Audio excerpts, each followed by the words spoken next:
Tepangan, kabayanyan, kagalangan. Apin ka no rin, irengatlo nga man nuwa kadikit da na, rembalang Magaleño.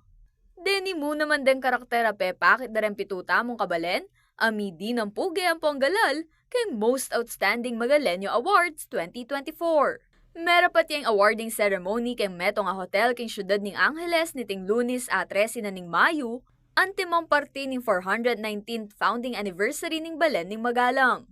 1998 anyang pormero yung may dawon ning Most Outstanding Magaleño Awards o MOMA, bang kilalanan na rin mate na kantamong kabalen, king magalang ating maragula kontribusyon karamiyaliwang sektor. Pansamantala yung mitok ng iti at pasibayong may balikan yung 2022. Agpang keng chairperson na ning MOMA 2024 ay Rai Sabayani, basta-basta yung pamamili ra kareng awardees. Very particular kami talaga, kaya kami Most Outstanding Magaleño Award. Ali mo itang karelang achievement per se, ne? Mas particular kami kasi katang altruistic service da. Itang abieda kareng Magaleños talaga. Ampo pa, syempre, katang karelang good moral character. May pilihan timong Most Outstanding Magaleño Awardee o MOMA 2024 for Arts and Culture, ang multifaceted artist ay Oscar Balahadya Jr., kabang Samuel Chan naman ng MOMA 2024 for Business and Entrepreneurship.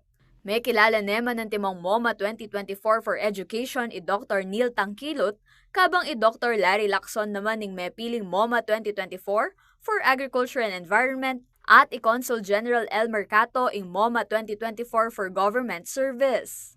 Dininan da nemang Honorary Magaleño Award, Pampanga 1st District Representative Carmelo John Lasatin II, at adopted son of Magalang Neman Reverend Father Dino Albert Pineda. I will carry my being Magaleño anywhere I go. And of course, I would like to inspire young people, no? Marine no magumpisa kang mababa. That's the way to go. You learn everything by going up.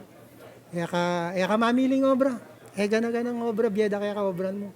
And time will come, you will be rewarded. It's the added responsibility. The responsibility of being a son not only to my parents, not only to my regional hometown of Macabebe, but now to my adopted hometown of Magalang. And I hope I would be able to live up to to that added responsibility. Masaya ako pong masaya, medyo may pakirot bagya. Ako naman iniisip na hindi na ko ang award ng makanini. Pero basta pamaglingkod kaya ang balenta mo, okay na okay yung anak. Ma-inspire ko lalo na gawa ng mas masaleseng obra ko.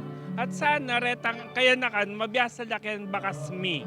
Actually, nakal naman Magaleño na deserving na makanining award. Pero siguro may pili ko mo para maging example since nabaluda ako nga retao kay palengke.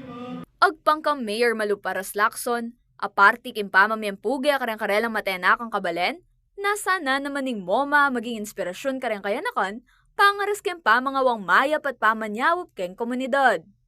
It gives inspiration, motivation to the others keng community na even the young people na atin lang someone to look up to and someone to aspire to become in the future na bala mo mako-cultivate itang karelang sariling path para keng greatness da makanyan. So namang awardee bala mo itang makaboost keng moral na po ta may boost keng moral, he will be more productive. Pauli na ning masanting nga kapag nasangini, banwa-banwa na kanong marapating MOMA kapamilatan na ning Ordinance No. 4 Series of 2024.